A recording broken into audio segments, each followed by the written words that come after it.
Bonjour, bienvenue sur LinkWeb TV.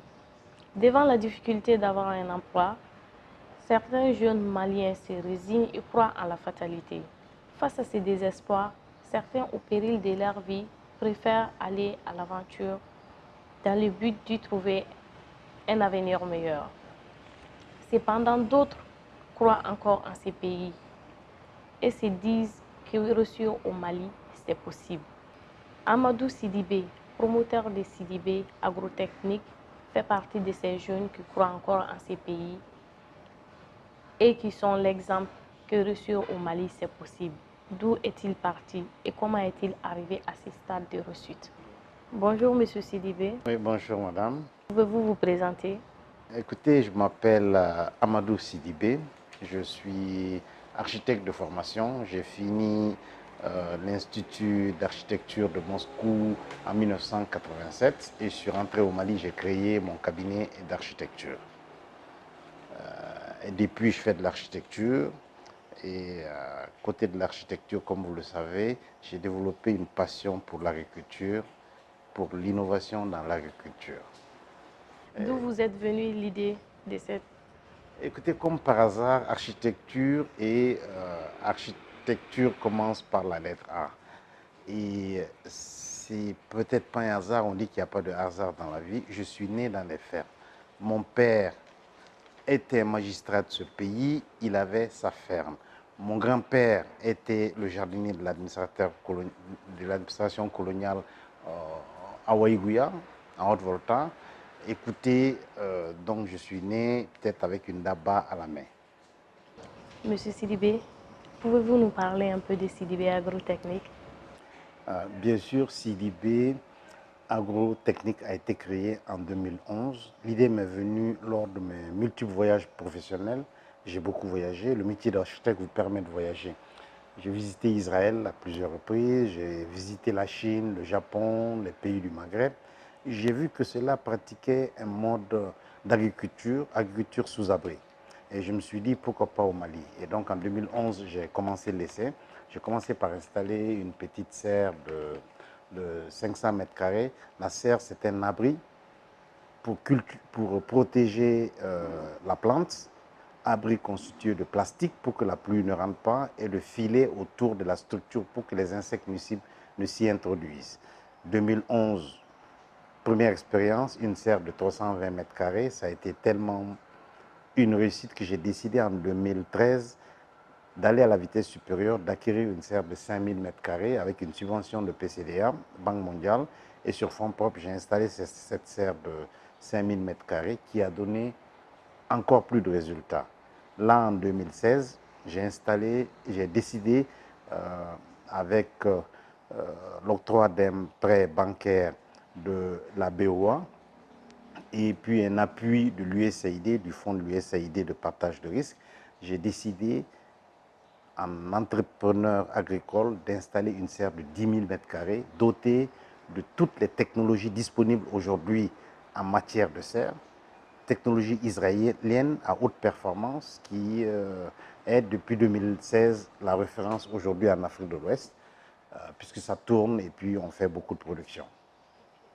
Aujourd'hui, vous êtes un exemple de réussite pour la jeunesse malienne. Qu'avez-vous à dire aux jeunes qui ne croient plus? La réussite, bon, je la prends si c'est vous qui la dites. J'estime que je n'ai pas encore réussi. Je suis mon chemin. Je ne me laisse pas distraire, je continue. Mais disons qu'en 8 années d'exercice et de pratique de la serre, je suis convaincu aujourd'hui que l'avenir de l'agriculture en Afrique réside dans l'utilisation des technologies et d'intelligence artificielle pour augmenter la production en adéquation avec la croissance démographique.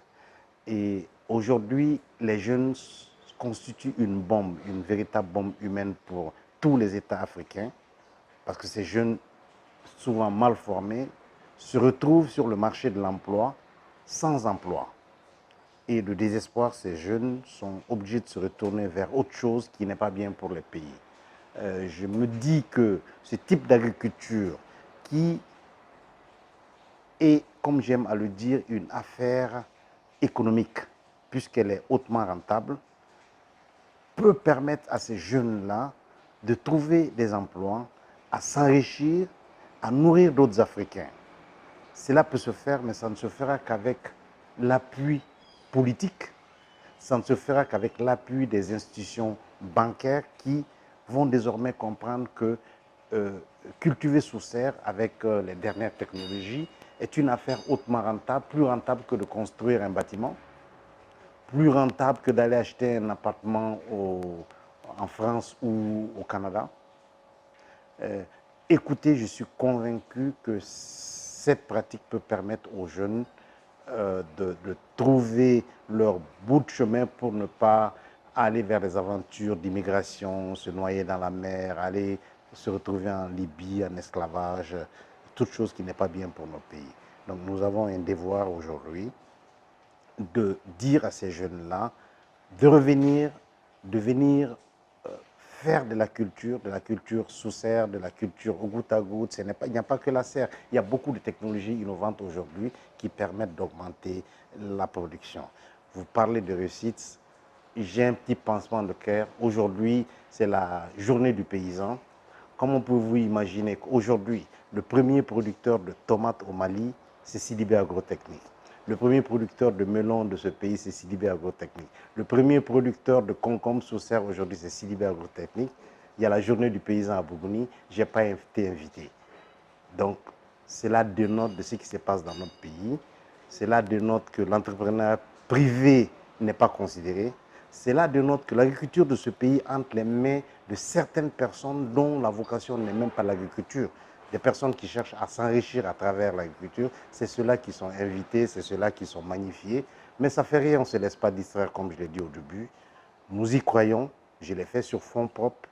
Et ces fonds propres-là, j'ai dit, il y a 1000 cadres de la classe moyenne aujourd'hui qui ont les mêmes fonds que moi. Nous allons les inciter à investir dans l'agriculture du futur parce que cela est notre devoir. Si on ne se fait pas dans les années 2050, l'Afrique comptera 2,5 milliards d'habitants qu'il faut nourrir. L'Afrique doit nourrir le monde parce qu'on a toutes les terres fertiles. 60% des terres fertiles sont en Afrique. Il n'y a que 2% qui sont cultivées aujourd'hui. La marge de progression, on n'a pas de saison en Afrique.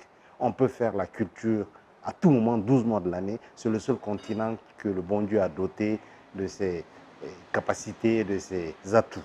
Donc allons-y, engouffrons-y et puis allons-y rapidement. Merci, M. Sidibé, d'avoir accepté notre invitation.